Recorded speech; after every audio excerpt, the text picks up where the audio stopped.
My name is Stacey Lumadi. I graduated in the year 2022, and since then I've not been employed. I understand the meaning of tarmacking.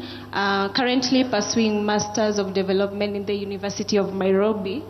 And my question is on Kazi ya Maju. It's a good initiative, especially when you're looking at remittance impact on the economy. But there is a high processing fee for jobs, be it Qatar, be it Europe. Are there plans to initiate course for those getting jobs, even if it's providing loans? Thank you very much, Ms. Lumadi. Alfred, you are the owner of that space. That's a very good question. You see, the whole essence of jobs overseas are for you to be able to live here and go get a good job. Now, there are two kinds of jobs. There are two kinds of offers, mostly. There are companies that say, we want nurses, for example, or we want teachers, or we want riders, or we want ICT specialists. And we will pay for the preparation of those candidates to come to our country. We will pay their medical fee, we will pay their air transport, we will pay money for them to do the necessary tests they need to do, attestation and all that. And they pay for everything, and the agency that gets a job will probably charge you maybe 10 or 20,000 for their processing fee, or will actually be paid by those companies a service fee, so they don't have to charge you anything. And those are now 100% what quote unquote free. Those are fine in between. Then there are others who say, for example, in Australia, who say they want nurses.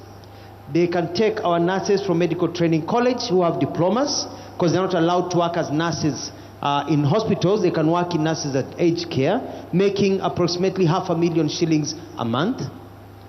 But before they go, they have to do certain exams that the Australian government wants them to do. And if you add up the exams, including English test, it comes to over 100,000 shillings.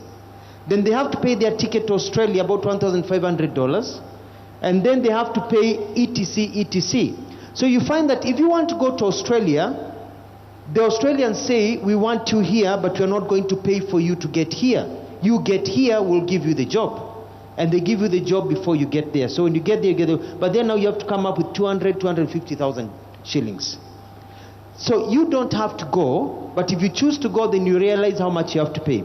Now what we have done is that I have had meetings with financial institutions, and I've asked them, can you provide a facility to our young people who don't have money to go overseas, and they pay these fees for their ticket, etc., etc.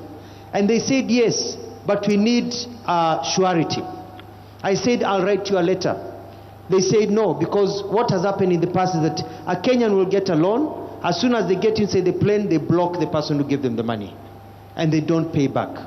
So they have had that history. So I have told them, you can't ask for a title deed for somebody who lives in a slum, or who lives in towns where the fathers don't have, the parents don't have a farm or something, or they don't have a car. So we have agreed that they can come to your house and they can look at what you have, what your mother or father has.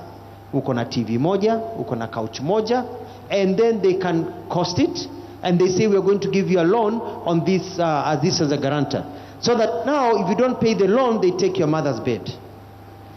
So that will actually will help you actually process the loan. So we are trying many ways, and as the president has said, with the BLAs, we are pushing for companies that actually pay for some of the costs, especially the cost of air transport, which are usually very high. Thank you. I think we have something else. During the town hall meeting, President William Ruto was asked very, very hard question, but one of them which caught attention of many Kenyans on social media is when this girl who graduated in 2022 and she is doing Masters of Development talked about the Kazi ya Maju.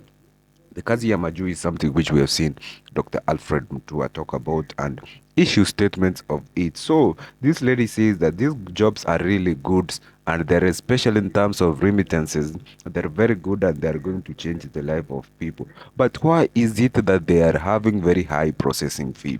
So the president couldn't answer that question. He went ahead to call Dr. Alfred Mutua, the CS of Labor, to answer those questions. And the CS of Labor came out saying that these jobs are kind of two jobs. That's companies which provide everything from air tickets, accommodation, and many other things. But there are some companies which use agencies, and the agencies are paid. And some jobs, like in Australia, for example, they say that if they need nurses, these nurses are not going to go to the hospital direct. They are going to work at aged care, where they're going to take maybe care of people who are not feeling well and etc. But he came out to allege that some of these people will be required to be paid. For example, you must pay for exam fee, you must pay for your tickets, and this is what resulting to up to 250,000 Kenyan shillings. But still, not everybody is contented with that high processing fee. And even some people on social media are saying that this thing will turn out to be a scam. Kenyans should take slow. Do you think Kenyans will take slow, or people really want these jobs and they're going to pay to get the job? So that's it for today. Make sure you subscribe to most for more stories.